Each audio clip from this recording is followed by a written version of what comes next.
فما أوتيتم من شيء فمتاع الحياة الدنيا وما عند الله خير وأبقى للذين آمنوا وعلى ربهم يتوكلون.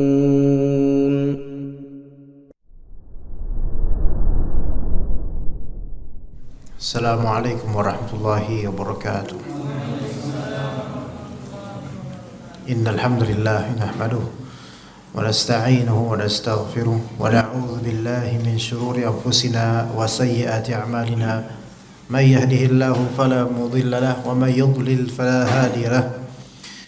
Asyhadu an la ilaha illallah wahdahu la syarika lahu wa asyhadu anna Muhammadan abduhu wa rasuluhu la nabiyya ba'dah. Qala Allah Ta'ala ya ayyuhalladzina amanu taqullaha haqqa tuqatih wa la tamutunna illa wa antum muslimun. Fa inna asdaqal hadithi kitabullah wa khairal hadi hadi Muhammadin sallallahu alaihi wasallam. Wa syarral umuri muhdatsatuha wa kullu muhdatsatin bid'ah wa kullu bid'atin dhalalah wa kullu dhalalatin finnar. Amma ba'd. Bapak-bapak sekalian dan ibu-ibu rahimani wa rahimakumullah, melanjutkan kajian Al-Wasiyah Al-Kubra karya Syekhul Islam Ibn Taimiyah rahimahullah. Kita membahas masalah haramnya rakus. Ya. Jangan rakus, jangan kemaruk akan dunia. Ya, tamak akan dunia. Melainkan porsikan dunia sesuai dengan dunia itu sendiri, sebagaimana hakikatnya dunia, dan porsikan akhirat sebagaimana besarnya pentingnya akhirat. Maka langsung saja kita bahas perkataan Syekhul Islam rahimahullah. Kata beliau rahimahullah, "Thumma yanbaghi lahu an ya'khudhal mala bisakhawati nafsin liyubaraka lahu fih."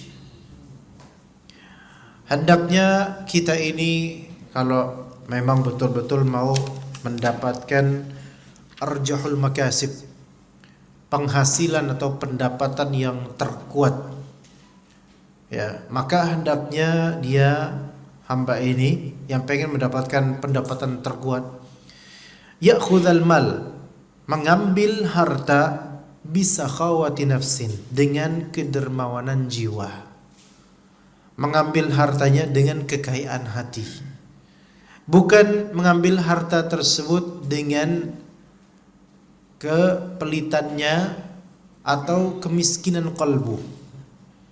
Ya. Agar apa? Liyubaraka lahu fih, agar dia diberkati dengan harta tersebut, atau agar hartanya berkah buat dia.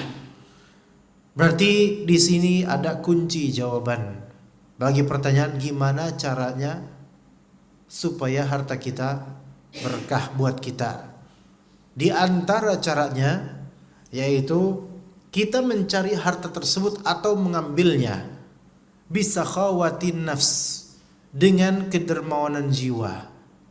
Berarti bukan ingin mengambil segala pendapatan yang ada, melainkan juga memikirkan selain kita yang berkekurangan. Tentu yang paling pertama harus kita tunaikan hak diri kita supaya bertahan hidup. Kemudian orang-orang yang wajib kita nafkahi. Barulah kemudian pikirkan selainnya dari orang-orang yang membutuhkan. Itu namanya sakhawatun nafs. Beda kalau misalnya kita ini mengambil harta dengan kepelitan, syuh, bukhul dan semisalnya. Maka mesti itu pengen semua harta itu dihawak buat dia. Enggak ada jatah zakat, tidak ada keinginan sedekah. Maka yang seperti ini berarti mengambil harta dengan tama' dan hubbud dunia, cinta dunia.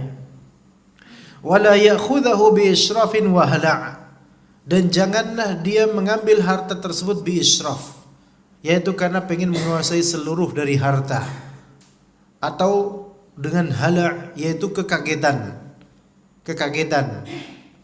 Kaget dalam artian kalau ada orang kalau dapat sesuatu kaget dan langsung diambil semuanya.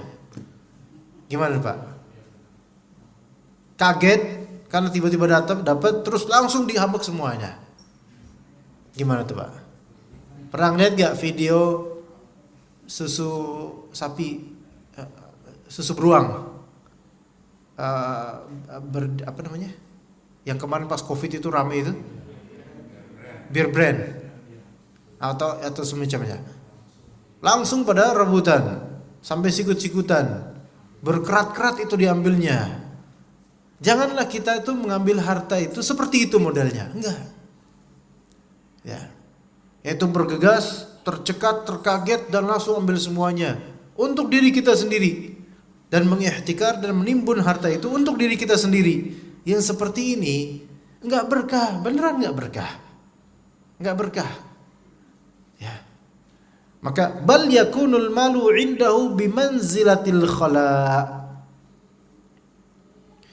Maka kalau bisa sebaiknya harta itu buat dia, bagi dia semanzilah dan sederajat dengan WC. Gimana? Sederajat dengan kamar mandi. Gimana? Ayo bayangkan. Bayangkan harta sederajat dengan kamar mandi. Tentu ya, butuh tapi butuh kamar mandi gak kita? Butuh, tapi cinta kamar mandi kan? Ya itu urusan antum ya. Setiap hari butuh, apalagi pagi hari ya. Nah, tapi apakah betah mendekam terus-menerus sejam 2 jam di dalamnya? Enggak. Kenapa? Karena merasa ini bukan tempat produktif, justru ini tempat pembuangan. Jadi jadikan harta itu seolah-olah bimanzilatil khala, bukan semanzilah seperti sesuatu yang kita dambakan. Ada enggak orang mendambakan WC? Ada. Kalau kebelet, ya. Ya, GUTW anak-anak. Apa ngerti tak? Ya. Ada. Lagi sholat kemudian merinding, bukan karena merinding karena khusyuk, karena mendengar ayat azab, enggak, bukan. Karena kebelet. Maka merinding sampai pori-porinya itu numbuh gitu ya. Maka ini menambahkan apa? Nah, orang yang betul-betul kepepet seperti itu keadaannya harusnya. Nah, orang yang kebelet kemudian di kamar mandi, dia hanya menunaikan hajat sebentar apa lama? Sebentar, secukupnya aja, nggak usah dia udah selesai. Nggak usah jebok, terusan aja lama. Nonton video dulu ya, lama sejam, enggak gitu. Tapi secukupnya aja. Dan kemudian ada yang ketok-ketok, bang, gantian, karena orang ini juga butuh WC-nya itu, harta kayak gitu. Ada haknya juga kita berbagi harta, seperti berbagi manfaat WC. Ya, anggaplah harta seperti itu jemaah, kata beliau. Alladzi yahtaju ilaihi min ghairi an yakuna lahu fil qalbi makanah. Yang mana harta itu ya dibutuhkan, butuh dia. Sebagaimana juga kamar mandi WC butuh, tetapi tidak punya tempat di hati. Ada enggak di antara kita? Di antara di hatinya ada suatu tempat di hatinya yang di dalamnya hanya ada lukisan WC. Enggak bakal. Sholat mikirin WC. Ya, kemudian naik motor mikirin WC, safar mikirin WC, ke masjid mikirin WC. Nah, itu apa itu? Petasan apa? Ya. Apa-apa mikirin WC. Nah, itu ibaratnya orang. Kenapa di sini harta kok disamakan dengan WC? Atau diserupakan dengannya? Kenapa? Karena kehinaannya itu serupa. Tetapi bisa menjadi wasilah untuk ketenangan hidup berikutnya gitu loh. Coba sekarang ketika sakit perut nih, kebelet ke WC kemudian. Setelah udah menunaikan hajat, selesai pelong enggak? Pelong. Berarti kita butuh enggak WC? Butuh. Tetapi untuk hajat ketenangan aja udah selesai, habis itu ya jangan terus-terusan di dalamnya. Ibarat kita memanfaatkan harta ini, udah setelah manfaat, udah jangan terlalu dipikirkan tentang harta, rezeki dari Allah Subhanahu wa taala. Nah, selesai, cari silahkan tafadhol, tapi secukupnya dalam artian untuk menunjang akhirat saja dan ketenangan akhirat itu. Karena setelah dunia ini kita ke akhirat. Ya. Kemudian wasa'yu fihi idza sa'a ka islahil khala. As-sa'yu fihi, as-sa'yu berusaha terhadap harta. Kalau misalnya dia idza sa'a, dia berusaha, itu seperti islah al-khala. Seperti membenahi atau membersihkan WC. Jadi kalau kita berusaha untuk mengais harta, mencari harta, itu seperti usaha kita untuk memperbaiki kamar mandi. Iya, untuk memperbaiki kamar mandi. Coba gimana kiasan ini, ikhwan? Jemaah. Setiap hari kita berusaha, alhamdulillah. Nah, berusaha. Nah, kemudian kita usaha, dapatlah harta itu. Dan harta itu ibarat kamar mandi. Untuk apa kita usaha mencari? Untuk apa? Untuk membenahi kenyamanan kita dalam menunaikan hajat, sehingga kita makin nyaman setelah keluarnya. Rata-rata orang keluar dari kamar mandi nyaman gak? Nyaman. Dan rata-rata orang kalau misalnya dia keluar dari pikiran tentang harta, lebih nyaman apa dia mikirin harta? Lebih nyaman keluar dari pikiran tentang harta, lebih nyaman mikirin akhirat. Begitu, karena akhirat itu masa depan kita. Sebagaimana ketika kita mendekam di kamar mandi, menunaikan hajat, jongkok ataupun duduk, antum kan pengen apa? Pengen keluar nanti habis itu. Udah selesai keluar habis itu, ya tunaikanlah hak-hak di masa depan setelah menunaikan hajat di kamar mandi. Maka jangan terlalu lama berkecimpung di masalah harta. Capek dan cuma dunia dan rendah pula. Maka jadikan harta ini sebagai penunjang masa depan, yaitu akhirat. Sebagaimana kamar mandi kita jadikan untuk menunjang ketenangan di masa setelah kita keluar dari kamar mandi. Iya, nggak ada orang normal tuh, nggak ada yang tenang lama di kamar mandi seharian di kamar mandi, nggak ada. Begitu pula orang yang seharian dia mikirin cuan, nggak normal nih orang nih. Dan itu rata-rata perbuatan orang-orang yang kafir seperti itu.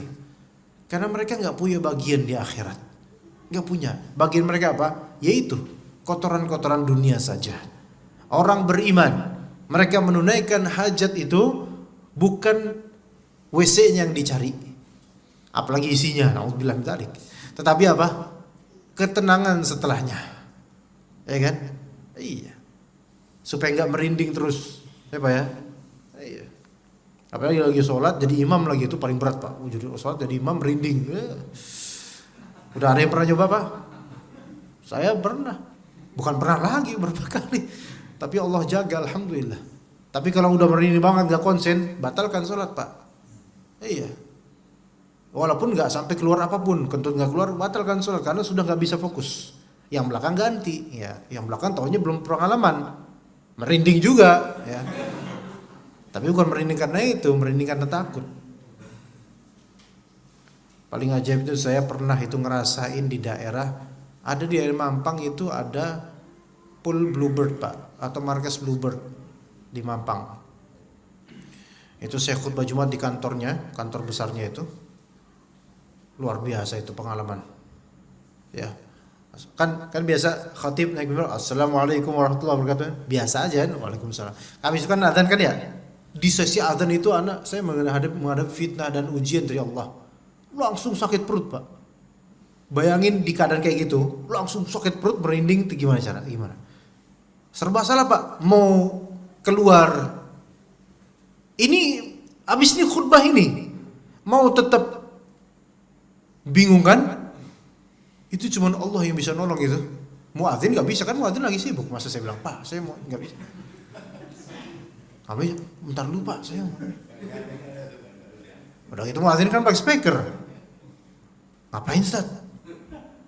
Mau ini kamar mandi, ya ketahuan sama orang-orang kan. Akhirnya anak minta sama Allah, ya Allah tolong saya, ya Allah. Itu tawakal anak tuh mungkin derajatnya udah level berapa itu. Ya Allah tolong saya. Itu nggak ada bisa nolong Pak. Jemaah di depan itu, dan anak berusaha untuk menyikapi wajah ini jangan sampai kelihatan seperti orang yang sedang menahan sesuatu. Ya, tetap stay cool gitu kan. Tetap asik gitu. Padahal Masya Allah deg-degan itu, gimana ini? Selesai hampir selesai azan, Allah kasih hilang itu perasaan rasa di perut. Alhamdulillah. Normal habis itu khutbah. Ya, jadi ini contoh, nanti kalau misalnya jemaah sekalian ada yang bernasib semisal, tawakal sama Allah, ya, tawakal sama Allah. Ya. Taib. Kemudian wa fil hadithi al-marfu' alladhi rawahu at-Tirmidzi wa ghairuh. Dalam sebuah hadis yang diriwayatkan kepada Nabi SAW, diriwayatkan oleh Tirmidzi dan lainnya, man asbaha wa dunya akbaru hammihi, barang siapa yang dia itu asbaha, berada di pagi hari, sementara dunia itu menjadi akbaru hammihi, yaitu keinginan terbesar itu dunia. Jadi dia bangun pagi udah mikirin dunia banget. Maka apa yang terjadi buat dia? Syattatallahu alaihi syamlah. Maka Allah Ta'ala akan cerai-beraikan persatuan dia, yaitu sesuatu yang sudah tertata dari dunianya, itu akan Allah cerai-beraikan. Wa farraqa alaihi dhai'atah, dan Allah Ta'ala akan pisahkan buat dia dhai'ahnya. Dhai'ah itu apa? Dhai'ah itu adalah barang hilang yang selama ini dicari. Itu dhai'ah. Dhai'ah adalah barang hilang yang selama ini dicari dan diharapkan untuk didapat. Itu dhai'ah. Ya. Misal kita kehilangan kunci motor, repot nggak Pak? Mendingan mana? Kehilangan kunci motor atau kehilangan motornya? Jangan bilang nggak dua-duanya Pak. Ya sama aja kehilangan kunci motor ya. Ya nggak bisa apa-apain motornya. Kehilangan kunci motor. Ini berarti kunci motor adalah dhai'ah, barang hilang yang kita sedang cari-cari nih. Maka orang yang dari paginya itu paling besarnya atau keinginan dia adalah dunia di pagi hari, dari paginya, dari meleknya, maka Allah akan pisahkan dia dari barang hilangnya, barangnya yang hilang. Jadi barangnya udah hilang, belum dapat, Allah pisahkan, makin jauh. Seperti itu. Jadi udah dia nggak udah kehilangan barangnya, dan dia cari-cari, dan Allah makin jauhkan itu ada. Itu kalau memang dari awalnya dia dunia terus yang dipikirin. Kemudian kata Nabi SAW dilanjutkan di sini, walam ya'tihi minad dunya illa ma kutibalah.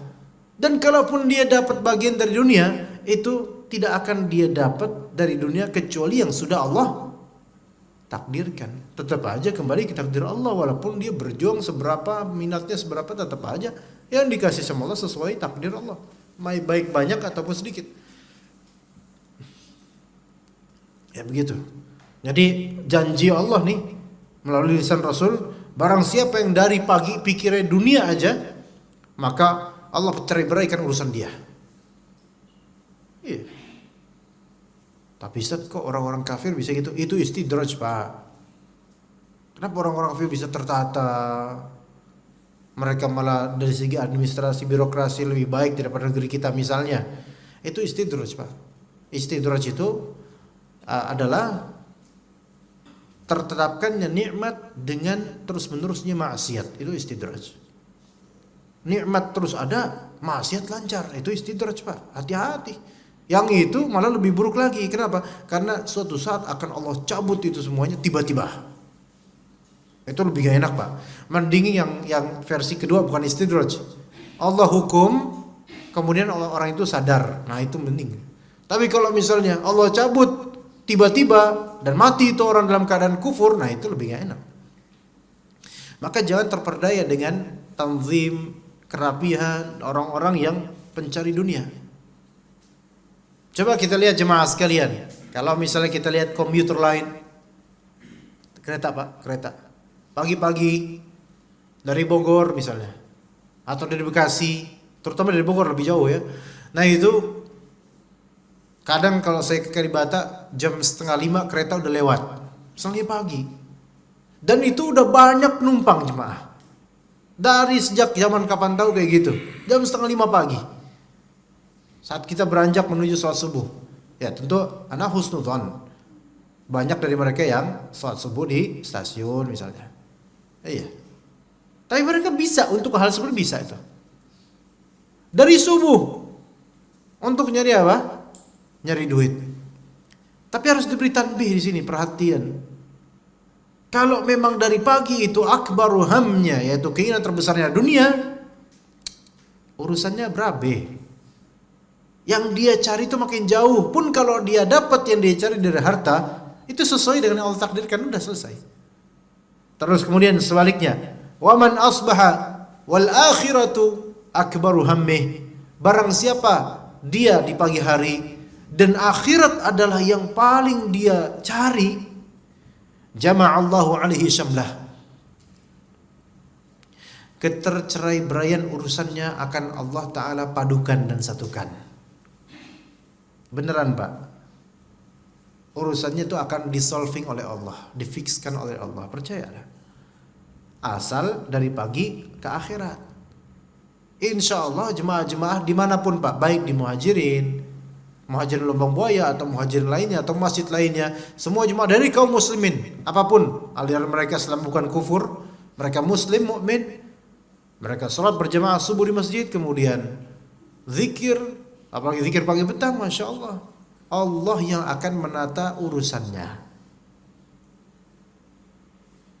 Walaupun urusannya bukan berkaitan dengan harta, keluarga, urusannya dengan istrinya. Loh, urusan dengan istri apa? Urusannya istri kok dikaitkan dengan sholat subuh berjamaah atau? Iya, kan di sini umum, yaitu jama'allahu alaihi syamlah. Allah akan memadukan, mengumpulkan apa yang selama ini tercerai-berai pada kehidupannya dari urusan dunianya, urusan hidupnya. Ketika misalnya ada keretakan di keluarga, baik terhadap istri atau antar anak atau antar saudara, cobalah mereka ini yang sedang meretak, ketika bangun tidur pagi langsung ke akhirat pikirannya, salat subuh baik-baik, minta sama Allah islah dan kebaikan, zikir pagi petang, yakin Allah Ta'ala yang akan mensolving problem. Selama ini kenapa banyak keretakan terpelihara di keluarga? Karena masing-masing pihak enggak mengamalkan ini. Dari sejak pagi ke akhirat enggak mengamalkan. Bahkan rata-rata keretakan itu sebabnya apa? Memang sama-sama nyari duit atau dunia, atau salah satunya dari dunia dan enggak mau ngalah. Nah, jadi seperti itu akibatnya. Kemudian wa ja'ala ghinahu fi qalbihi. Kalau dari pagi itu sudah benar-benar ke akhirat, akan Allah jadikan kekayaannya di kalbunya, kekayaannya di kalbunya, karena dia sudah menang sejak start. Dia sudah curi start. Semua jemaah di sini ikhwan, terutama bapak-bapak ya, yang dari nafas-nafas pagi sudah merasakan nafas luar rumah dan aroma masjid, itu dia sudah menang banyak. Kita ini kan kadang-kadang di Indonesia namanya menang banyak itu kalau udah bisa pegang-pegang tubuh perempuan yang bukan mahrammu, menang banyak nih gitu. Padahal itu bukan menang banyak, itu dosa banyak, bukan menang banyak. Ya. Tapi menang banyak itu adalah dari awal sudah mencuri start, mendulang pahala yang besar sekali. Dihapuskan dosa-dosa dengan langkah-langkah kakinya menuju masjid atau musola. Dan seterusnya dari banyak manfaat dan faedah. Coba yang seperti ini, ketika keluar dari masjid, sudah merasa apa? Banyak mendulang kebaikan. Makanya berkali-kali Nabi bilang, orang yang keluar dari masjid subuh hari, setelah sholat subuh, setelah zikir, gimana perasaannya Pak? Beda gak? Ada gak perasaan lebih tenang untuk hari ini?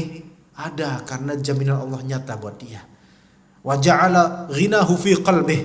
Maka Allah Subhanahu wa taala menjadikan kekayaannya dia itu ada di kalbunya. Orang kalau sudah kalbunya kaya, sebenarnya dia itu enggak butuh apa-apa lagi kecuali udah terserah Allah Allah mau kasih apa.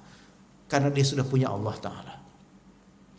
Tapi orang kalau misalnya kefakirannya itu ada di kalbunya, mau berapapun rumah dia punya, tetap mentalnya mental fakir.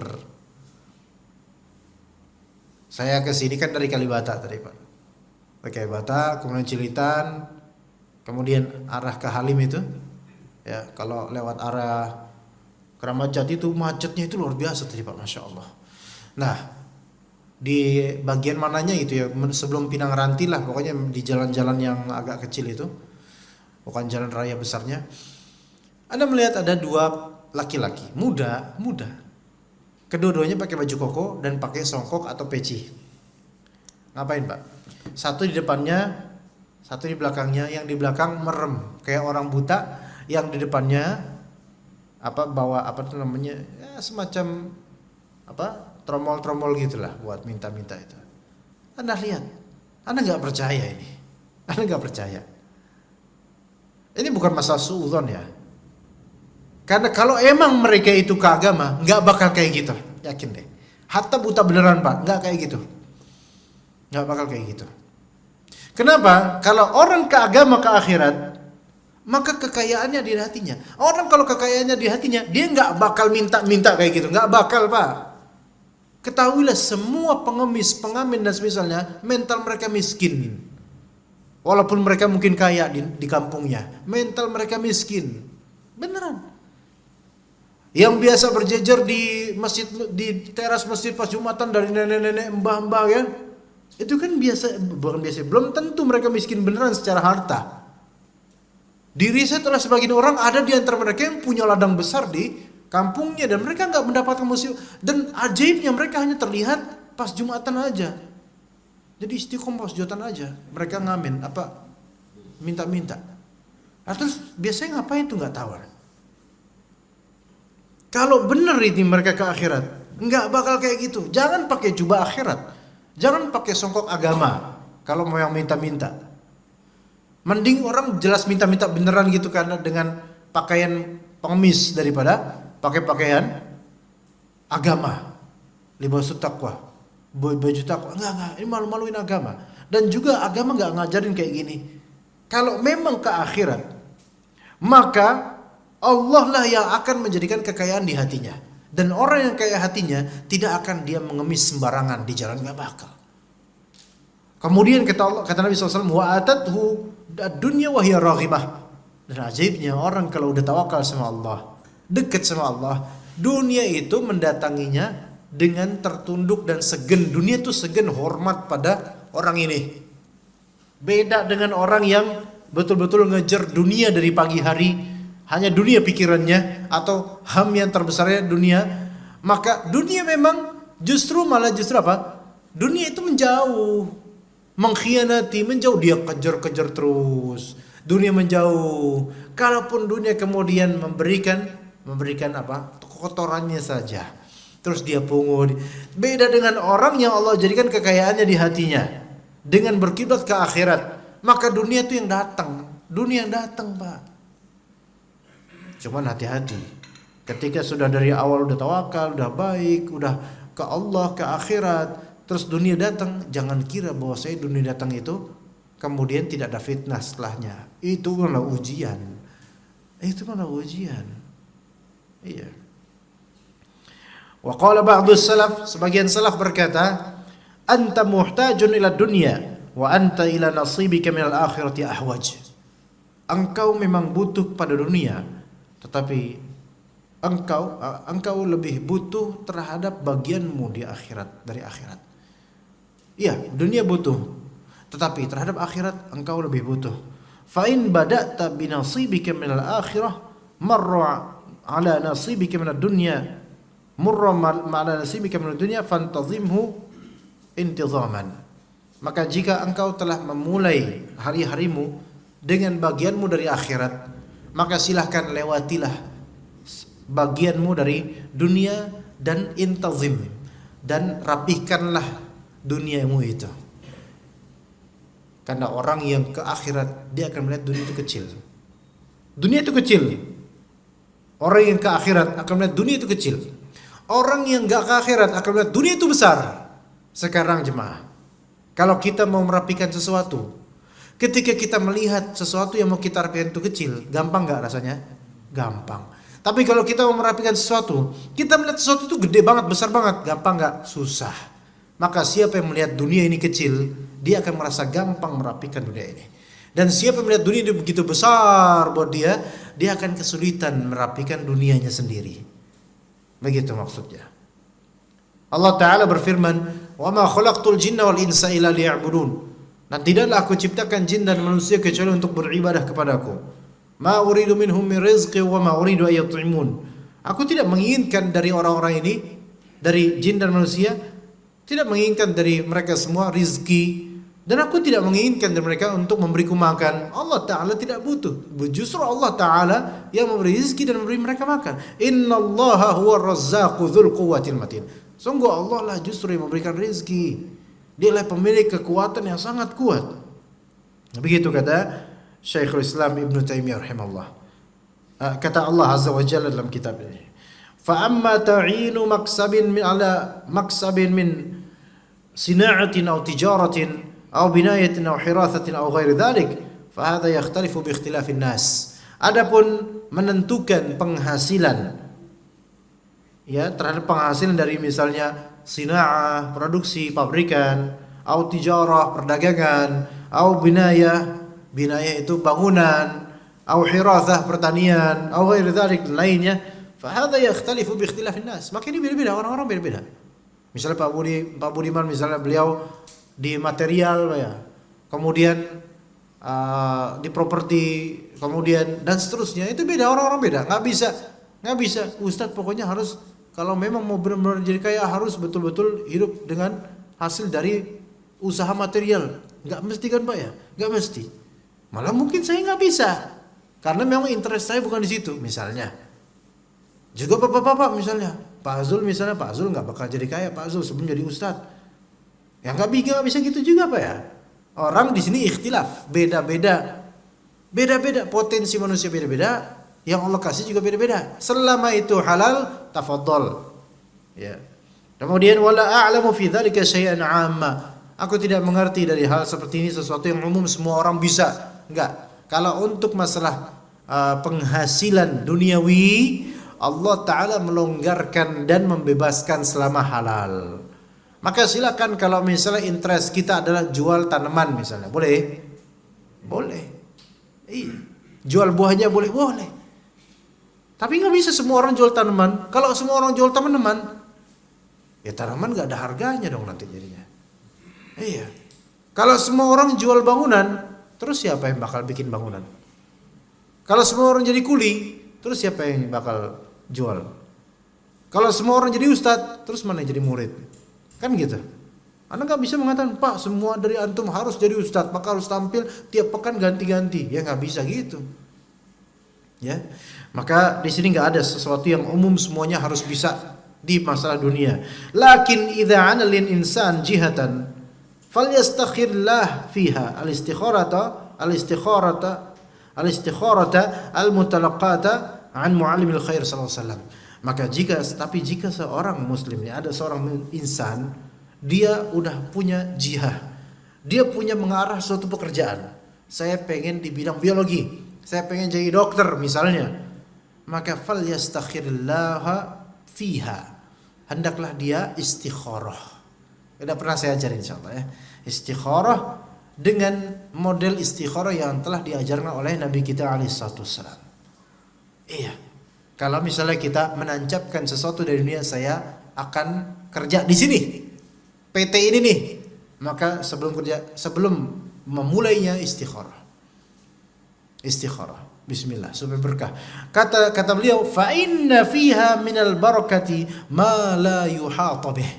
Karena dalam istikharah itu, atau dengan istikharah itu, atau setelah istikharah itu, ada keberkahan yang tidak bisa dicakup semuanya oleh kita. Tidak bisa kita ketahui semua dari keberkahan hasil dari istikharah tersebut. Maka seseorang ketika istikharah, dia meminta pilihan sama Allah. Ketika Allah pilih itu berkahnya itu nggak bisa kita rangkum semua poin keberkahannya. Karena itu gaib. Kadang nggak kita sadari kalau ini keberkahan dari Allah. Itu efek dari istikharah. Kemudian, thumma ma tayassara lahu fala yatakallafu ghairahu illa an yakuna minhu karahatan syar'iyatan. Kemudian silahkan dia lanjutkan dalam dunia ini sesuatu yang mudah buat dia, dan janganlah dia itu takalluf. Takalluf itu kalau bahasa Jawa itu maksa itu apa Pak? Memaksakan diri untuk dunia itu ya. Memaksakan diri untuk dunia. Kuatnya dagang ini, tapi dia maksain dagang yang lebih berat lagi, padahal belum bisa, belum punya pengalaman. Nah, jangan takalluf dah dalam urusan dunia. Dalam urusan agama ini jangan takalluf. Orang kalau belum biasa misalnya tiap hari 11 rakaat tahajud, ya 3 rakaat dulu aja. Jangan langsung 11 dengan satu halaman satu rakaat misalnya membaca. Cukup yang ringan dulu sebentar, ringan. Itu agama, apalagi dunia. Ya. Begitu ya ikhwas sekalian, Bapak-bapak sekalian dan Ibu-ibu rahimakumullah. Untuk materi kita mungkin cukup sampai sini insyaallah. Ya, kita akan lanjutkan insyaallah pada pekan depan insyaallah. Mudah-mudahan pekan depan kita khatam, mudah-mudahan insyaallah. Khatam kitab Wasiyyah Sughra. Kayaknya pekan depan ini kan akhir tahun ya. Iya. Akhir tahun khataman. Iya memang khataman enggak ngejadwalin, memang qadar Allah. Jadi bukan karena bentar lagi tahun baru Ustaz, Masya Allah ya khataman Ustaz, habis itu ada perayaan. Enggak usah. Ya, enggak usah. Nanti insyaallah tahun depan kita mulai kitab baru lagi insyaallah taala. Sallallahu ala nabiyina Muhammad wa ala alihi wa sahbihi ajma'in. Silakan jika ada pertanyaan Bapak atau mungkin ummahat kalau memang ada. Ada yang mau bertanya, Pak? Giliran di sini. Silakan di ini dulu. Assalamualaikum warahmatullahi wabarakatuh. Waalaikumsalam warahmatullahi wabarakatuh. Saya ada nanya, cuma yang tadi Pak, pengalaman yang tadi Pak, yang kebetulan waktu kita khutbah Iya, Pak.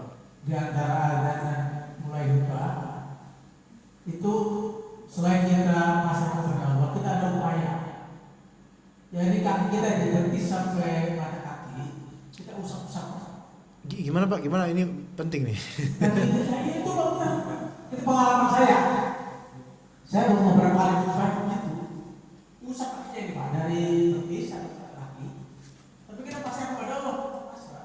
Usap gitu Pak ya? Iya, usap. Urut-urut.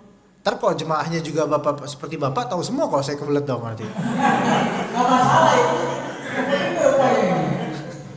Itu Pak ini tolong ini pengalaman saya. Jika saya orang lain bisa begitu, kalau kan saya begitu. Mudah-mudahan nanti. Tapi saya berharap sih nggak gitu lagi. Iya. Iya. Ya info bagus. Jazakumullah khairan jaza. Alhamdulillah. Itu aja saya. Assalamualaikum warahmatullahi wabarakatuh. Waalaikumsalam warahmatullahi wabarakatuh. Jazakumullah khairan jaza. Faedahnya bagus nih ya. Sampai dari awal lutut sampai mata kaki Pak ya. Tulang kering itu ya. Darah. Setengah jam lah kira-kira baru kerasa lagi. Setengah jam baru kerasa lagi. Iya. Khutbahnya harus singkat, sholatnya juga singkat. Iya. Sholatnya qul ya ayyuhal kafirun dan qul huwallahu ahad itu. Iya, khutbahnya juga singkat. Ya bisa insyaallah. Tapi ketika itu alhamdulillah. Anak ketika itu cuman mengeram kayak bertelur Pak, diem aja gitu. Diem aja itu. Ayo monggo Pak, silakan Pak. Assalamualaikum. Waalaikumsalam warahmatullahi wabarakatuh. Saya mungkin ada 2 pertanyaan yang Iya. tahu Pak ya. Iya Pak. Tadi dikatakan takdir itu dari Allah. Ya. Apapun yang kita hidup hanya menjalani kesenangan Allah itu saja. Iya. Tapi ada lagi saya apa di ayatnya ya. Allah tidak akan merubah nasib seseorang kecuali kalau orang itu merubah nasibnya sendiri. Itu apa saja? Ya. Nah, Ya. itu ayat itu 2 perbedaan. 2 tafsiran maksudnya. Ya. Ah. Satu, Allah menakdirkan seseorang pasti dari mau kaya, mau sakit, mau hidup, mau mati, takdir Allah. Iya. Tapi di sisi lain orang itu Allah tidak akan merubah takdir apa nasib. Nasib seseorang kecil orang itu merubahnya. Ah. Nah itu, jadi di situ ada 2 pertanyaan kayak apa bedanya takdir dan nasib. Iya. Ayat satunya nasib Pak ya. Iya. Itu kan tergantung penafsirannya. Iya. Itu satu sisi. Saya ada 2 pertanyaan, yang satunya mungkin di luar konteksnya ya. Iya. Saya suka sering baca gitu ya. Kenapa Nabi itu kan manusia biasa? Iya. Kenapa kita sebagai umatnya itu melarang sekali gambarnya, fotonya atau apa itu ya? Itu kan kalau manusia biasa itu kan bisa digambar, foto kayak gitu ya. Iya. Kenapa umat Islam begitu hebat marahnya? Ya, begitu hebat marahnya luar biasa. Itu alasannya apa? Ya, coba saya cari dulu. Ya. Waalaikumsalam warahmatullahi wabarakatuh. Taib, jadi ada dua pertanyaan. Pertanyaan pertama berkaitan dengan takdir. Dengan tadi ada mencakup dari ayat innallaha la yughayyiru ma biqaumin hatta yughayyiru ma bi anfusihim. Sesungguhnya Allah Subhanahu wa taala tidaklah mengubah apa yang ada nasib suatu kaum sampai mereka mengubah apa yang ada pada diri mereka. Ya, pemahaman terhadap ayat ini yang perlu kita perbaiki atau kita pelajari baik-baik.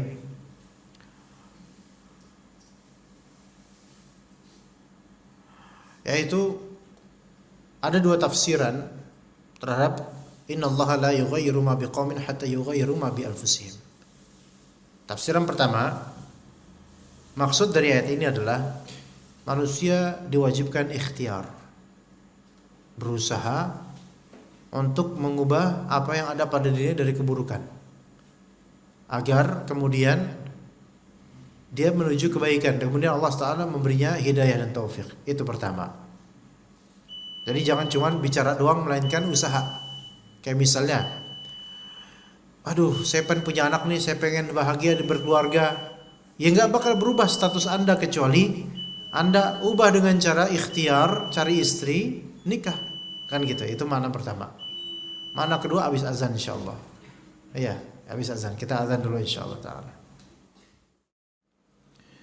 Baik, tadi penafsiran innallaha la yughayyiru ma biqaumin hatta yughayyiru ma bi anfusihim. Yang pertama yaitu ikhtiar, agar berubah kondisinya ikhtiar. Tafsiran kedua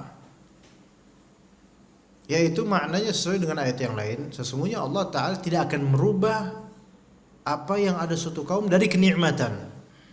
Jadi kenikmatan pada seseorang atau suatu kaum tidak akan Allah ubah hatta yughayyiru ma bi anfusihim, sampai mereka sendirilah yang mengubah kenikmatan tersebut karena perbuatan syirik, bid'ah, maksiat, berubahlah menjadi tidak nikmat lagi, musibah. Itu makna kedua. Ya, itu tafsiran para ulama begitu, Pak. Adapun kalau tadi saya tidak tahu yang Bapak sampaikan, wallahu alam, tapi yang saya tahu tadi dua itu. Kemudian masih pertanyaan pertama, apa perbedaan antara takdir dan nasib? Sebelumnya kita pahami dulu baik-baik definisinya. Takdir ada dua makna. Takdir ada dua makna. Satu, perbuatan Allah Ta'ala mentakdirkan, menentukan. Yaitu perbuatan Allah menentukan. Allah menentukan, mentakdirkan, menggariskan, menuliskan dan seterusnya. Ya. Ini makna pertama dari takdir. Berarti pertama ini adalah perbuatannya Allah Subhanahu wa taala. Misalnya Allah mentakdirkan kita berkumpul di sini, berarti itu perbuatan Allah mentakdirkan kita, menentukan kita kumpul di sini. Itu satu. Makna kedua dari takdir yaitu al-maqdur alaih, al-muqaddar alaih, yaitu yang ditakdirkan. Dan kalau arti lainnya ketetapan, ketentuan yang ditentukan, sesuatu yang ditentukan. Ini takdir. Bisa dipahami nggak, Pak? Misal, taib, Anda -3 nih, Pak ya. Mata Anda -3. Taib. Allah mentakdirkan -3. Ini takdir Allah bukan? Takdir Allah. Takdir di sini bisa dua makna. Allah mentakdirkan, berarti perbuatan Allah mentakdirkan mata saya -3. Taib. Makna kedua dari takdir, mata -3 ini takdir bukan? Iya takdir. Artinya ketentuan Allah bukan? Iya ketentuan. Yang ditakdirkan oleh Allah. Maka saya katakan nasib saya ini, mata nasib saya ini apa? -3. Ini makhluk bukan mata ini? makhluk. Minus 3-nya mata ini makhluk bukan? Takdir Allah bukan ini? Takdir Allah. Tapi takdir Allah dalam makna apa? Yang ditakdirkan oleh Allah. Paham gak? Agak beribad. Taib. Sekarang Pak, gini, walillahil mathalul a'la. Walillahil mathalul a'la. Misal Pak Sarno menulis faedah, Pak ya. Pak Sarno menulis faedah.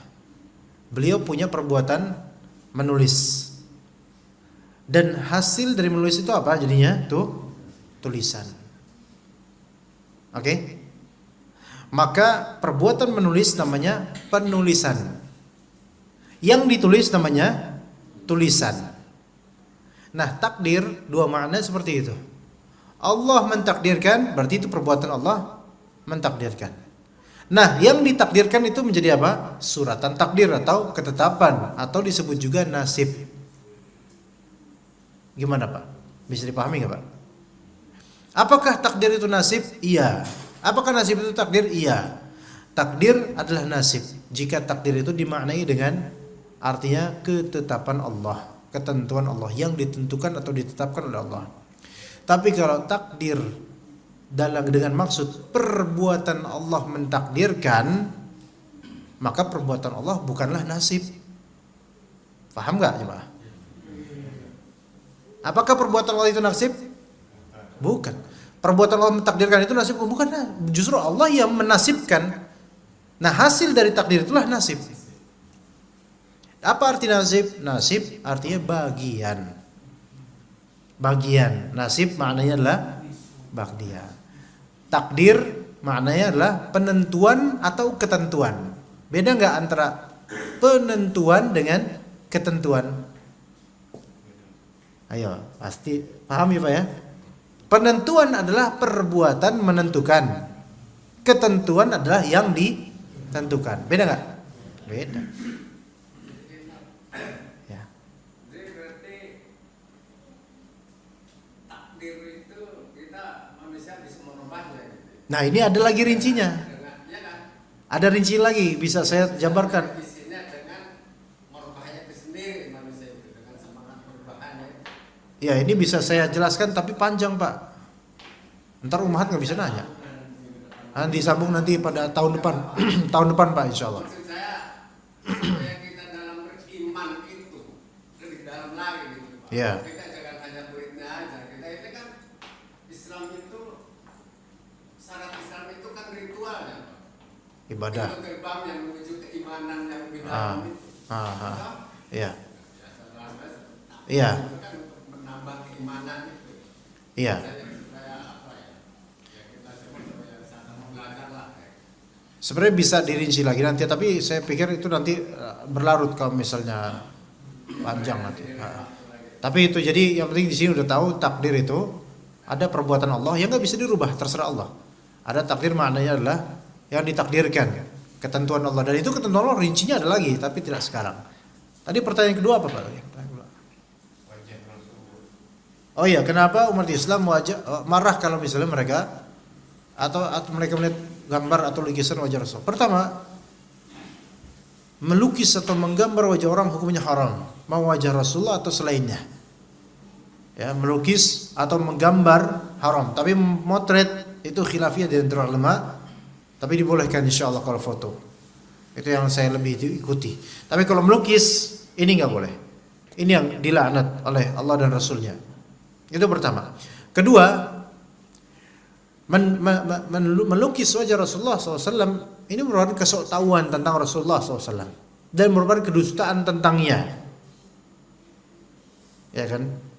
Melukis wajah siapapun yang tidak pernah kita lihat, kita lukis nih wajah kayak gini, berarti kita bohong nggak atas nama dia? Bohong. Maka kata Nabi SAW, man kadzaba alayya muta'ammidan falyatabawa maq'adahu minan nar. Siapa yang berdusta atas namaku dengan sengaja, maka siap-siap tempatnya di neraka. Maka ancamannya besar.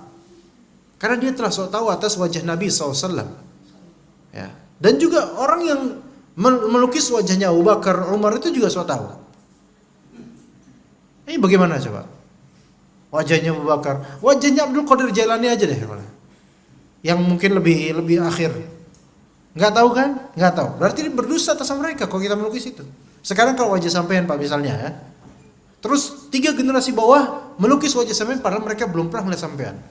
Bisa jadi lukisannya lebih buruk daripada lebih buruk berarti sampean buruk dong berarti. Ya. Itu berdusta. Itu kedua. Kemudian boleh jadi di situ ada penghinaan terhadap Rasulullah SAW. Karena Rasulullah sebaik-baik makhluk. Maka ketika dilukis berarti ada penyerupahan terhadap makhluk lain, atau kalau difilmkan ada penyerupahan terhadap aktor, dan ini gak baik. Aktor itu rata-rata kan fasik. Ya, itu makanya umat Islam tidak terima. Kemudian juga ada ijma' dan kesepakatan ulama akan haramnya hal ini. Maka umat Islam tidak terima. Hanya saja yang tidak terima pun seharusnya juga tidak terima ketika para sahabat dilukiskan atau diaktorkan. Iya, harusnya gitu. Begitu Pak ya? Ya, jadi gini,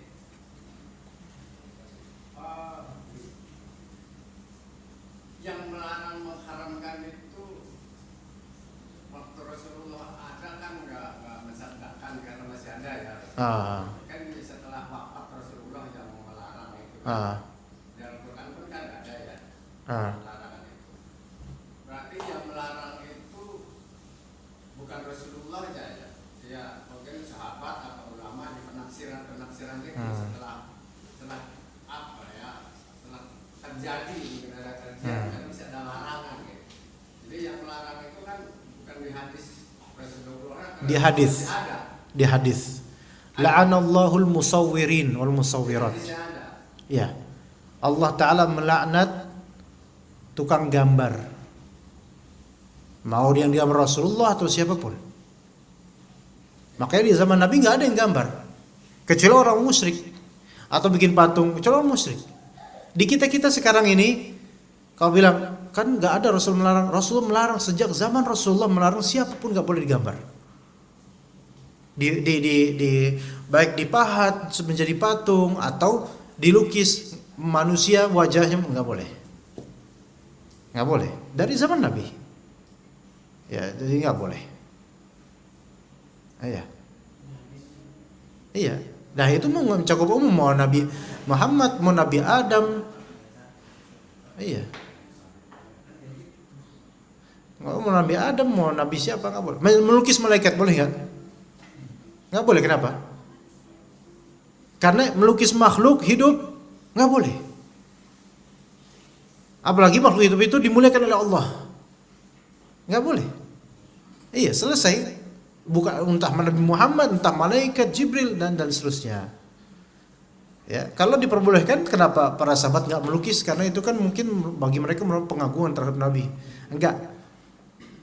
Melukis makhluk hidup itu merupakan perbuatan mudhahat bi khalqillah, yaitu menyerupakan makhluk Allah. Nanti di akhirat akan diazab orang-orang yang melukis ini atau membuat patung ini, diazab dengan apa? Diazab oleh Allah Subhanahu wa taala dengan azab di hari akhir, disuruh hidupkan ahyi ma khalaqtum. Ahyu ma khalaqtum. Hidupkan itu yang telah kalian ciptakan dari lukisan atau dari patung-patung itu. Sekarang kalau yang melukis Nabi Muhammad atau menggambarkan akan disuruh hidupkan itu Muhammad versimu. Hidupkan, enggak bisa. Diazab lagi, hidupkan, enggak bisa. Diazab gitu nasibnya. Entah itu Nabi Muhammad atau bahkan muka saya sekalian. Iya. Makanya sebenarnya orang-orang yang mungkin gak terima Nabi Muhammad SAW digambar, dilukis, difigurkan dan seterusnya, seharusnya mereka juga lihat apakah mereka juga melukis kiai mereka, memajang foto kiai nah itu termasuk yang bisa dilaknat seperti itu. Bukan berarti saya mendoakan, tapi memang itu dalam hadis Nabi SAW. Tadi seniman, pelukis itu hartanya haram. Pelukis maksudnya pelukis makhluk hidup. Kalau pelukis tumbuhan, pemandang nggak masalah. Seperti itu mencakup umum. Iya. Ya, begitu. Gimana? Ummahat ada yang bertanya nggak Ummahat? Ya silakan. Waalaikumsalam warahmatullahi wabarakatuh. Masalah apa Pak? Bu? Gambar.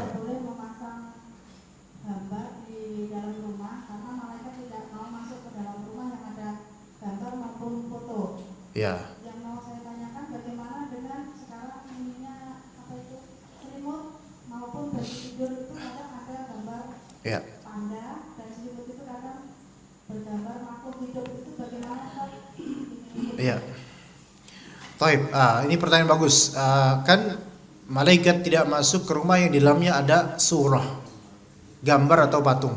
Nah, sekarang bagaimana kalau misalnya di rumah itu ada bedong atau selimut atau kasur, spray dan semisalnya? Maka jawabannya begini. Tafsilan dan rinciannya adalah ketika gambar atau gambar tersebut mumtahanah, yaitu atau mumtahinah, gambar yang bukan terangkat melainkan dia dihinakan, hanya jadi alas, ya, maka yang seperti ini tidak apa-apa. Kalau gambar tersebut musyarrafah atau ditinggikan atau diagungkan atau dianggap sebagai kebaikan, itu baru yang tidak dibolehkan. Maka gambar-gambar yang dilipat atau disimpan, ditutup, maka itu nggak masalah. Maka itu tidak masalah. Ya. Ini beliau biar dapat faedah dari jawaban saya, Pak. Jangan diajak ngobrol. Ya, kalau mau ngasih faedah silahkan di sini, Pak, karena mungkin Bapak ini mau mendengar jawaban saya juga. Nah, jadi gambar-gambar mumtahanah, ya, gambar-gambar yang dihinakan atau diinjak atau dijadikan alas semata, maka kata Syekh Utsaimin yang sebenarnya tidak masalah. Adapun gambar-gambar yang diangkat atau dipajang, inilah yang menjadi masalah. Malaikat tidak masuk ke rumah. Baik itu foto, ya, kalender atau foto pernikahan atau foto binatang yang dipajang, maka ini menyebabkan malaikat tidak masuk rumah. Sebagaimana kata Nabi SAW, malaikat tidak masuk rumah yang di dalamnya ada surah dan gambar yang dimaksudkan yang terpajang atau dihormati atau ditinggikan, dan kemudian bukan gambar yang diremehkan atau direndahkan seperti keset misalnya, atau mungkin bedong, atau mungkin pampers. Karena zaman sekarang kita tidak akan bisa lepas dari ini semua, nggak mungkin. Coba aja, nggak mungkin. Antum punya bayi, nyari pampers yang clean, polos, nggak ada di mana? Ya, nggak ada yang produksi polos. Atau antum produksi sendiri silahkan, nggak ada. Nah, kemudian uang kertas, ada nggak gambarnya? Ada. Asal selama nggak dipajang, maka nggak masalah jemaah. Bahkan masuk masjid itu gambar ya, pada bawa nggak Pak? Kok tromolnya nggak ada? Ya, iya ada. Oh itu, iya ada isi gambar-gambar. Tapi dimaafkan yang seperti ini karena apa? Pertama, bukan maksud kita menyimpan gambar tersebut, itu pertama. Ya, bukan keinginan kita kan. Kemudian yang kedua, yang diinginkan dari duit itu kan bukan gambarnya, ya nggak Pak? Berarti nilainya dan manfaatnya. Pampers pun juga gitu. Yang diinginkan kan bukan gambarnya, ya kan? Iya. Makanya halal untuk membeli pampers, halal. Beda kalau misalnya membeli sesuatu yang memang ditujukannya karena gambarnya. Contoh membeli batik yang memang sengaja ada gambar burung jelas-jelas, maka ini nggak boleh, haram. Batik yang ada burung jelas-jelas dan sampean beli itu karena ada gambar burung, maka nggak sah, nggak boleh. Kecuali kalau nggak sengaja ya. Tapi sebaiknya jangan. Nah kemudian yang ketiga, gambar di uang itu bukanlah gambar yang diagungkan oleh kita. Udah gitu ya, terpaksa dan juga ada gambar. Dan kemudian keempat, itu kan disimpan uang itu rata-rata. Nggak ada uang dipajang, nggak. Kalau dipajang jangan, apalagi 500-an zaman dulu. 500-an zaman dulu dipajang tuh, lagi nangkring tuh, jangan. Iya, dan berbangga dengan itu misalnya, jangan. Ya, makanya seperti itu jangan dipajang. Karena dipajang sengaja seperti itu akan menyebabkan malaikat tidak masuk, karena di situ ada sisi apa? Pengagungan terhadap gambar tersebut. Begitu. Ya, adapun yang bukan gambar yang dimaksud seperti baju anak-anak. Kadang-kadang ada tuh. Dan kita tidak menginginkan itu, tapi mau gimana lagi, emang kayak gitu adanya. Kalau bisa ya jangan. Kalau bisa jangan. Begitu ya Bu ya. Wah ya juga kemudian bantal. Kalau gambarnya cuma kecil-kecil doang, seperti ada gambar beruang atau apa, itu insya Allah tidak masalah, karena itu bukan dimaksudkan untuk mengangkatnya atau untuk memamerkannya, bukan. kecuali kalau memang jelas besar gambarnya dan memang beli kasur itu atau beli spray itu atau bantal itu karena ada gambar Hello Kitty, maka Anda berdosa karena berarti ada maksud di sini. Ya seperti itu ya. Mudah-mudahan yang sedikit ini bermanfaat ya, makin karena udah mau komat harusnya insyaallah. Sallallahu ala nabiyina Muhammad wa ala alihi wa sahbihi ajma'in. Subhanakallahumma bihamdika asyhadu an la ilaha illa anta astaghfiruka wa atubu ilaik. Wassalamu alaikum warahmatullahi wabarakatuh.